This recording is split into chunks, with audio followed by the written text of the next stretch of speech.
ដេចនាយករដ្ឋមន្ត្រីប្រកាសអមជាមួយឯកសារថាពលរដ្ឋថៃរស់នៅលើដីខ្មែរជាច្រើនហិកតាអស់ច្រើនឆ្នាំមកហើយប៉ុន្មានថ្ងៃចុងក្រោយនេះភាគីថៃប្រឹងបញ្ចេញរូបភាពផែនទីដែលខ្លួនអះអាងថាបានថតពីលើអាកាសដោយប្រព័ន្ធផ្កាយរណបដើម្បីបង្ហាញថាតំបន់មួយចំនួនក្នុងភូមិព្រៃច័ន្ទនិងភូមិជោគជ័យរបស់កម្ពុជាគឺស្ថិតក្នុងទឹកដីថៃខាងកម្ពុជាមិនអាចនៅស្ងៀមចំពោះរឿងនេះបានឡើយមិនមែនត្រឹមតែស្ថាប័នពាក់ព័ន្ធឬត្រឹមមន្ត្រីនោះទេគឺរហូតដល់ប្រមុខរាជរដ្ឋាភិបាលតែម្ដងចាំបាច់ត្រូវតែចេញមកតបតនិងបំភ្លឺត្រឡប់ទៅវិញនិយាយពីចំណុច BP42 និងចំណុច BP43 ដែលស្ថិតក្នុងភូមិព្រៃច័ន្ទភាគីថៃព្យាយាមបង្ហាញតាមរយៈផែនទីខ្លួនថាចំណុចទាំងពីរនេះត្រូវបានភាគីកម្ពុជាថៃដោះស្រាយជាមួយគ្នារួចហើយដោយភាគីថៃចង់ទាញយកផលចំណេញថាចំណុចទាំងពីរទីតាំងនេះស្ថិតនៅខាងខ្លួនសម្ដេចនាយករដ្ឋមន្ត្រីហ៊ុនម៉ាណែតបដិសេធថាការអះអាងរបស់ភាគីថៃមិនត្រឹមត្រូវនោះទេដោយផ្អែកលើហេតុផលយ៉ាងសាមញ្ញពីរយ៉ាងទី1ក្រុមការងារវាស់វែងព្រំដែនប្រទេសទាំងពីរបានឯកភាពគ្នាទៅលើតែចំណុច BP43 ប៉ុណ្ណោះឯចំណុច BP42 មិនទាន់នោះទេទី2ក្រុមការងារវាស់វែងព្រំដែនប្រទេសទាំងពីរមិនមានសិទ្ធិធ្វើសេចក្តីសម្រេចខ្លួនឯងលើបន្ទាត់ព្រំដែនឡើយតាមរយៈសំណេរជាភាសាអង់គ្លេសបង្ហោះនៅលើគណនី Facebook នៅយប់ថ្ងៃទី26ខែកញ្ញាមេដឹកនាំកម្ពុជាប្រកាសយ៉ាងដូចនេះថាបើទោះជាខ្សែបន្ទាត់ព្រំដែនរវាងចំណុច BP42-43 ក្នុងភូមិព្រៃច័ន្ទនិងចំណុច BP44-47 ក្នុងភូមិជោគជ័យ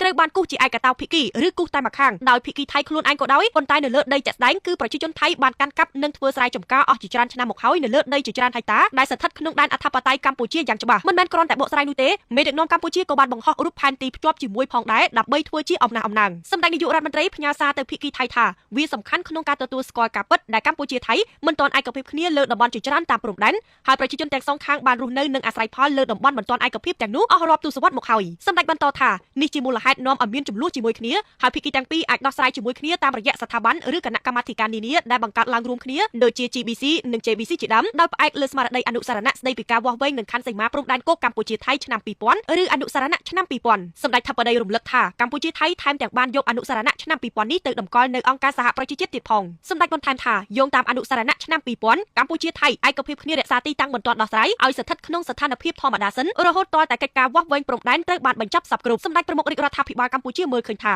កម្ពុជាថៃត្រូវដោះស្រាយតំបន់ចំនួនជាមួយគ្នាដោយសន្តិវិធីតាមរយៈ JBC ដែលភាគីទាំងពីរបានអនុវត្តជាមួយគ្នាអស់ជាច្រើនមកហើយសម្ដេចបញ្ជាក់គោលចំហដូចមុនថារាជរដ្ឋាភិបាលកម្ពុជាបដិញ្ញាស្វែងរកដំណោះស្រាយប្រកបដោយភាពត្រឹមត្រូវនិងសន្តិភាពហើយផ្អែកលើច្បាប់អន្តរជាតិដើម្បីដោះស្រាយចំនួនព្រំដែនជាមួយថៃសម្ដេចជឿថាបញ្ហាព្រំដែនមិនអាចត្រូវបានផ្លាស់ប្ដូរដោយសារការប្រើកងកម្លាំងឡើយកម្ពុជាថៃជាអ្នកជិតខាងគ្នាអស់រាប់សតវត្សរ៍មកហើយនឹងបន្តធ្វើជាអ្នកជិតខាងគ្នាច្រើនសតវត្សរ៍ទៅមុខទៀតនេះជាឃ្លានៅលើគេបង្អស់ក្នុងសំណេររបស់មេដឹកនាំកម្ពុជាហើយបញ្ចប់ដោយឃ្លាចុងក្រោយគេបង្អស់ថាកម្ពុជាគោរពយ៉ាងពេញលេញទៅលើបូរណភាពទឹកដីនិងដែនអធិបតេយ្យនៃប្រទេសជិតខាងតែកម្ពុជាក៏ទាមទារឲ្យមានការគោរពយ៉ាងពេញលេញដូចគ្នាមកលើបូរណភាពទឹកដីនិងដែនអធិបតេយ្យរបស់យើង